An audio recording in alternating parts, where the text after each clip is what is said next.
Hello, welcome back to the channel and welcome back to the second part of Thimbleweed Park.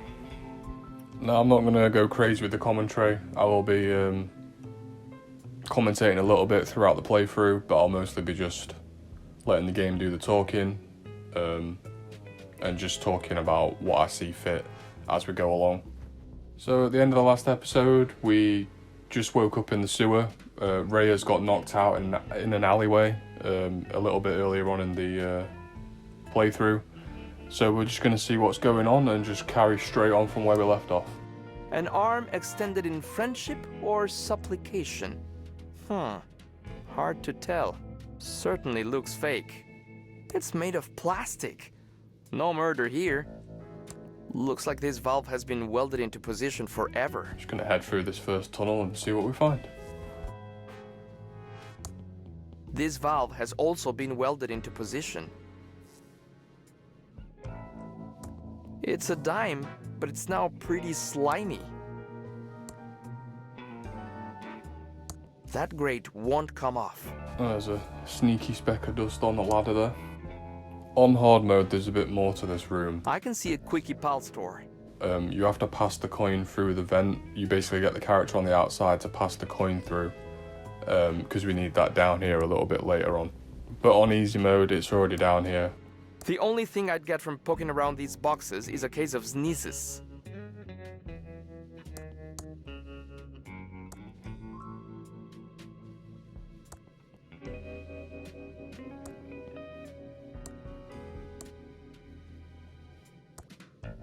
I can't budget.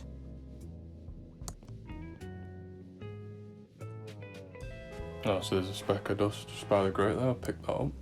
So I remember this room had me puzzled the first time I played this. I'd say that leads somewhere I don't want to go.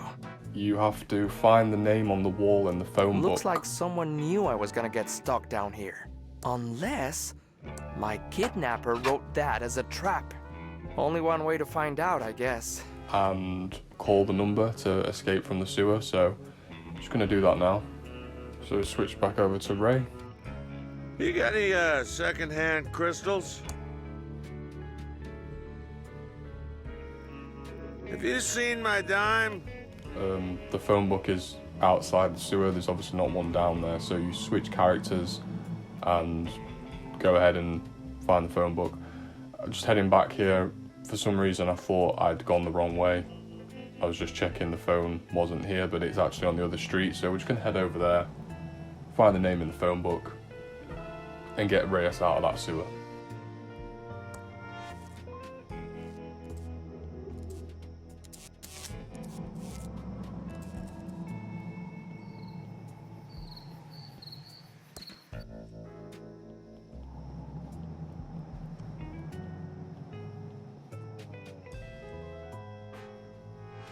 Alright, so we'll just switch back and double check the name. It's a different name each time you play. So if you are using this as a guide, just obviously look for the name that's actually in your game, not the one that's in the video. It's probably pretty self-explanatory, but I just thought I'd point that out.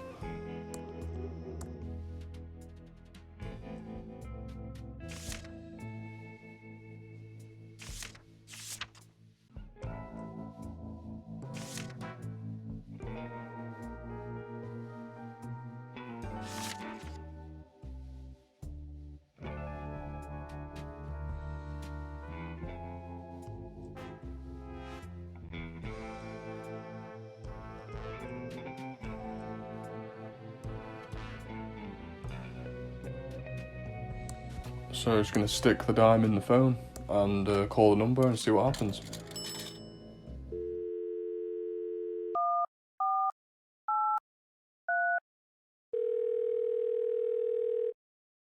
Help! I'm trapped in the sewer. Please call the authorities and let them know. You'll notify someone? Thanks. I got an emergency call about someone being locked in the sewer. I should have expected, Reno, it was you. I don't like being interrupted when wrestling is on. Ah, hello, Sheriff. Am I glad to see you? This case doesn't seem like something the feds would be interested in, Now, you should head back to the home office of Reno before you get hurt. There is a killer on the loose. Good advice, Sheriff, but can you get me out of here? Sure, just follow me. Oh, I will need to blindfold you. Nothing about this town surprises me anymore. Oh, there's a bus leaving in a few hours. I think we can handle the investigation from here, Reno. So the sheriff's just been super shady. He's not letting us see the entrance to the sewer by blindfolding us, and he's basically just trying to scare us out of the town so we don't go poking around. Okay, so you can do this step with either of the characters. Ray was the closest, so I just switched to her, and we're going to head down to the end of the street and see what's down here. No one is in there.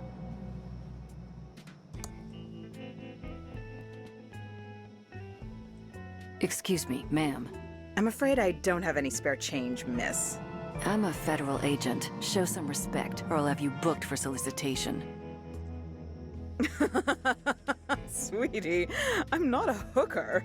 I'm Lenore Edmund Mulch, of the famed Pillowtronics Edmund family, and I'm waiting for my husband and son to arrive on the bus. So I suggest you treat me with a little more respect.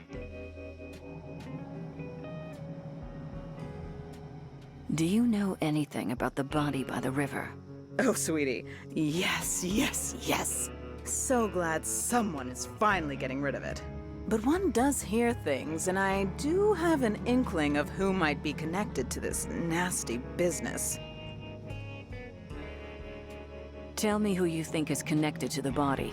Well, I hate to cast aspersions, but I suppose it is for the good of the town. Tell me what you know. Actually, no, I can't do this. The Edmund reputation is at stake. Spill the beans, trust fund Barbie. Fine, it was my sister Dolores. She abandoned our family and the business to become a...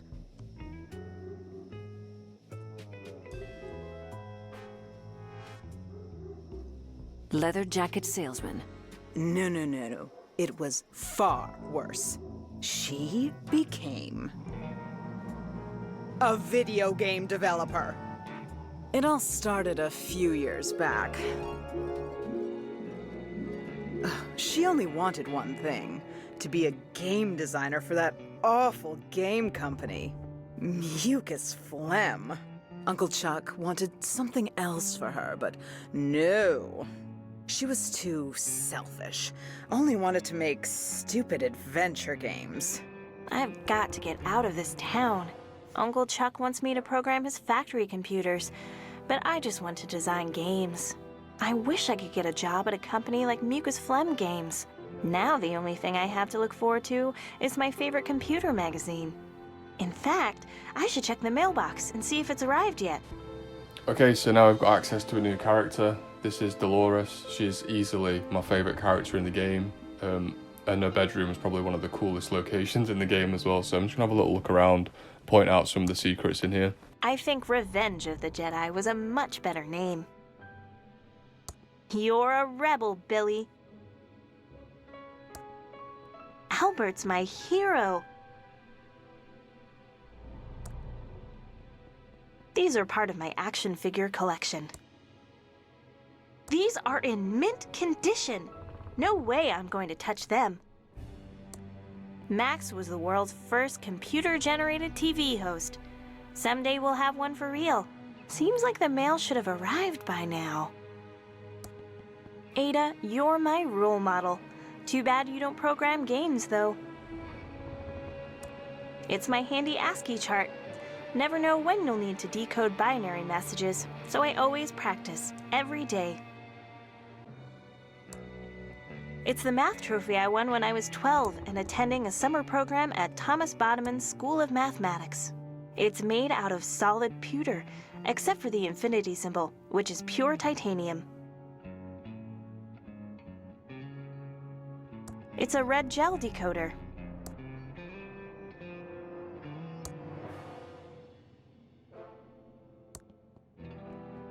It's my state-of-the-art Commodore 64 with dual 1541 floppy drives and a blazingly fast 1200 baud modem. It's graphic basic software from Hessware to supercharge my Commodore 64. It says it's by Ron Gilbert and Tom McFarlane. Wonder who they are. Okay, so there is a ton of references in this room. I'm just going to carry on with the game for now, and I'm actually going to end the episode in this room anyway, so I will point out some of my favourite secrets in this room then. But this is just, if you get the references already, you know how cool this is. So let's just push on with the story and we'll be back here later anyway. So all these doorways in this hallway are basically like teleporters. You go through one and it'll like zap you over to another doorway. I do use them a little bit later, but I usually just walk across. It's just a lot easier. Is that yelling? Oh, gag me. I hope my dad and Uncle Chuck aren't fighting again. And since most of the machinery at the pillow factory is lying fallow, I've come up with this, great plan to repurpose them. We can use them to make, plush toys. Franklin, you idiot! The company is Pillowtronics, not stupid plush toytronics. We make pillows! What do you think that would do to our credibility, our reputation? Okay, Chuck, you're right, but, I was up all night working on the business plan. Maybe, you could just, look at it? No, no, no! It's a pillow factory! Are you two fighting again? I'm getting so sick of this. You're brothers. Take a chill pill. You started the pillow factory together. Won't you ever stop fighting about it? Nothing you need to worry about, Dolores. Right, Franklin, old brother? Yes, your uncle and I were just, talking business. I have some work to do. Dolores, can you get my .8mm point-tip soldering iron? You know, Uncle Chuck, you should use a 2mm flat tip, and you never heat your solder hot enough. That's my favorite niece. I can't wait for you to take over the pillow factory. I know you'll keep the Edmund pillow dream alive. I should check the mailbox for my computer magazine. So this is another great reference. I'll talk about it at the end of the video when I'm discussing all the other secrets in Dolores' bedroom, but... The label says it's called Cat 509 Tales, produced by GetDigital.eu. A really random reference here.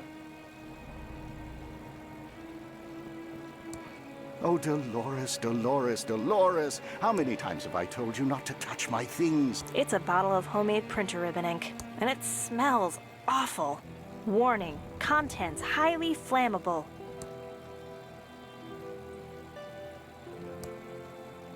It's a bottle of homemade printer ribbon ink, and it smells awful.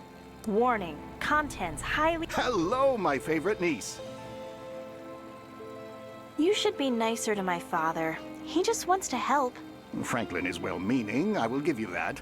But he just doesn't have the same passion and vision for pillows that you and I have.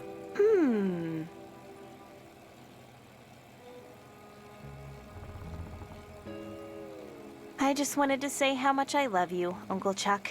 I love you too, Dolores. I can't wait for you to take over the pillow factory and restore the family heritage. I should check the mailbox for my computer magazine.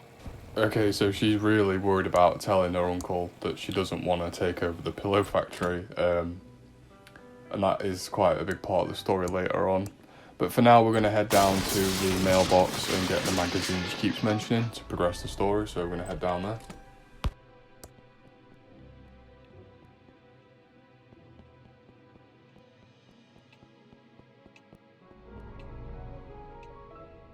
This clock looks vaguely familiar. Maybe more highly rendered and smoother pendulum action. Okay, so the clock there is out of another Ron Gilbert game. Just a little nod to that there, which is pretty cool. Hi there, George. I was just about to check the mail. Great timing. You still around, Dolores? Thought you'd have left this podunk of a town by now. Yes, hopefully soon. I'm looking for a job at a game company in the big city. That's not gonna make your Uncle Chuck happy. He'll just have to deal with it. What brings you all the way out here? I have your special magazine here. Oh, I've been waiting for that. Thank you. Sure, it's what we dedicated government employees do. Walk all the way out into the country to deliver a magazine. It's Bite Me World, the best computer magazine ever. Okay, so there's some great stuff on here. The main thing being the Mucus Phlegm logo there. It's obviously a reference to LucasArts, which, as I mentioned before in the last episode, made other titles with Ron Gilbert and Gary Winnick, like Maniac Mansion, Day of the Tentacle. Wow! An ad for a job at Mucus Phlegm Games, my favorite game company. I hear they make movies, too. This could be a dream come true. I'm going to apply. Interesting. There's a modem number to call. So just looking at the objectives here, just making sure what we're doing.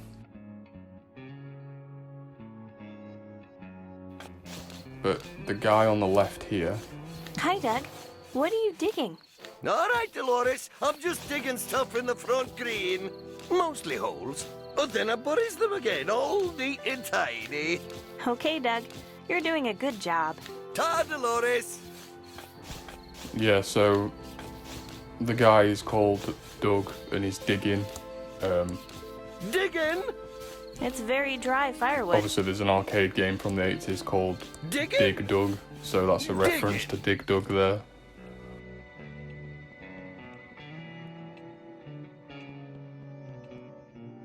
The fireplace looks very clean.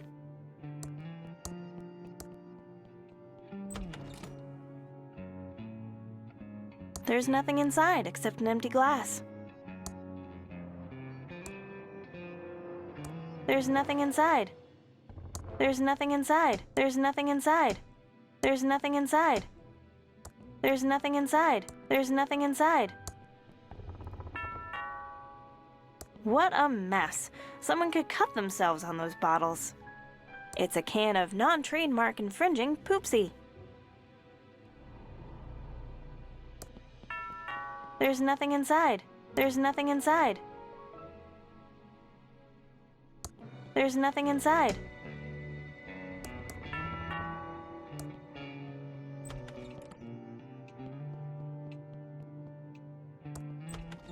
Hi again, George. It's not like a government employee to make a mistake, but I forgot to deliver this important letter for your Uncle Chuck. He's busy in his workshop and can't be disturbed. I'll take it for him. Okay, Dolores, here it is. And remember, it's illegal to open someone else's mail. Punishable by a $50,000 fine and or 5 years in jail.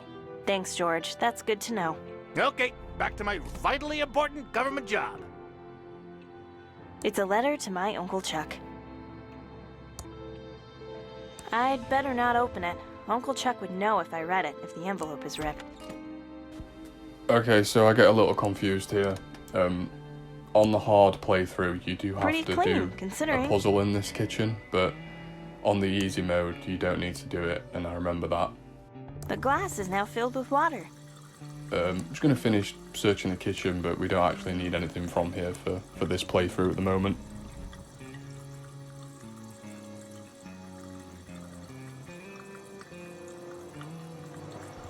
It's a letter to my Uncle Chuck.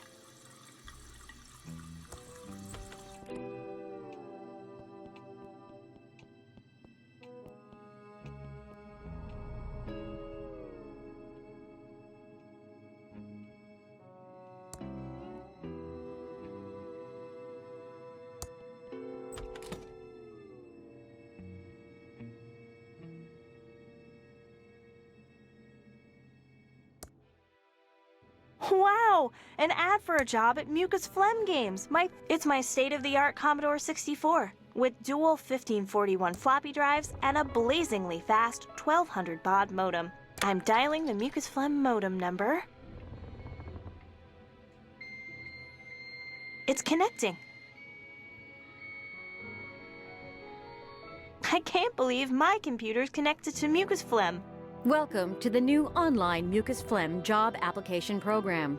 Just fill out your personal information and answer a few simple mucus programming questions. Then print out the application and send it to Mucus Phlegm. We'll get back to you in exactly 5 days. What is your name?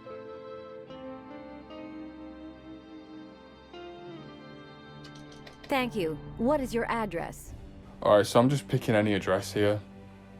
I can't remember if on the hard mode you have to look at one of the letters and actually look at the exact address, but I just picked any. Noted. Next, what's your programming language of choice? The language you are most proficient in.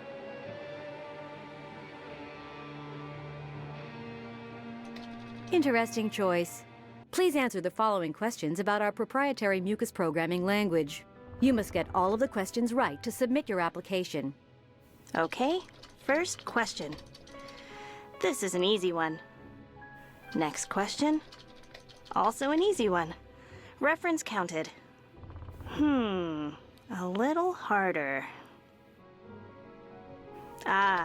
Debugging is on a second monitor. Last question. Ouch, this is going to take some thinking. Got it. Exclusive OR. Thank you for taking the mucus phlegm programming test. Congratulations, you passed the mucus phlegm programming test. Yay! I answered all the mucus questions correctly. I'm ready to print out the application.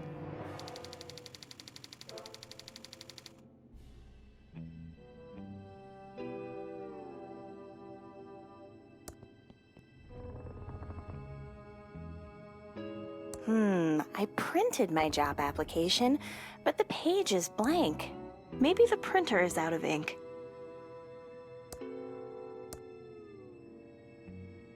That should do it. The ribbon is now fully inked. There! The blank paper is back in the Printron 3000. It's my state-of-the-art Commodore 64 with dual 1541. Yay! I answered all the mucus questions correctly. I'm ready to print out the application. I always like to watch this part.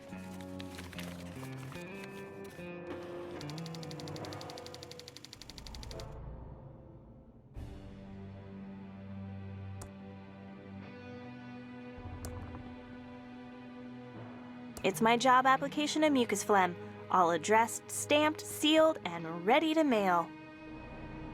Alright, so on the hard mode, you actually have to use the microwave in the kitchen downstairs and a glass of water to steam the stamp off the letter that was delivered for Uncle Chuck, and use the stamp on your letter to mail it to mucus phlegm. But because we're playing on the casual setting, that's already all done. You don't need to do that. That's only on the harder playthrough. I'm going to finish the episode here, but as I said earlier, I'm just going to point out some of my favourite Easter eggs in this room. So behind Dolores there, just behind her head on the left, is a Star Wars film poster. You can kind of make out Darth Vader there.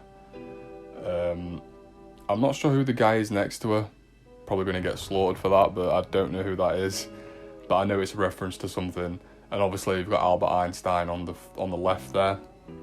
And then you've got the poster just to the left of the PC, which is Max Headroom. So if you don't know about the Max Headroom incident, in the 80s someone hacked into like a TV channel's broadcasting and played their own like film they'd recorded. Really odd, strange, definitely worth it. If you've not seen it, just YouTube it after this. Just search Max Headroom. It's really cool, and to this day he's never been found. The person who actually did it it's still a mystery to this day, so pretty cool. And the last thing I wanted to just talk about was the Cat 509 Tails whip that I mentioned earlier when we were talking to Chuck in the room with our dad. So I did have to do a little bit of research about this.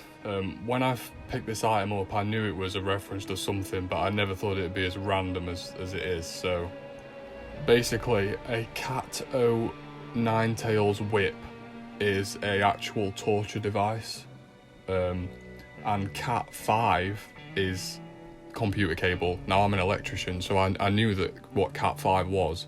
That's what made me kind of intrigued about what was going on. So there is actually a real website. The website that Dolores mentions when you pick it up, if you actually go to that website, it's a German website, and a company actually sells this whip. Now, I'm not 100%, but I'm pretty sure that they must just be huge fans of the older Ron Gilbert point-and-click adventure games, and they backed this game on Kickstarter. If you didn't know, this game is Kickstarter funded, and to say thanks to some of the people that put money in, they let them add books to the game. In the next episode, we'll see the library in this mansion, and there's loads of books in there, and they're all written by people that gave money to the game. So I think this is just another way to say thanks to someone that put in money to make the game possible. So, as I said, really random, but just really cool as well. Anyway, I'm getting super off track here. This is going on far too long, so just want to say thanks for watching, guys. There'll be another episode up in a few days. These do take me slightly longer to record because there is a lot more commentary and editing involved, but I'm loving doing them, so drop me a like if you've enjoyed it. It really does help me out. Thanks again for watching, and I'll see you in the next episode.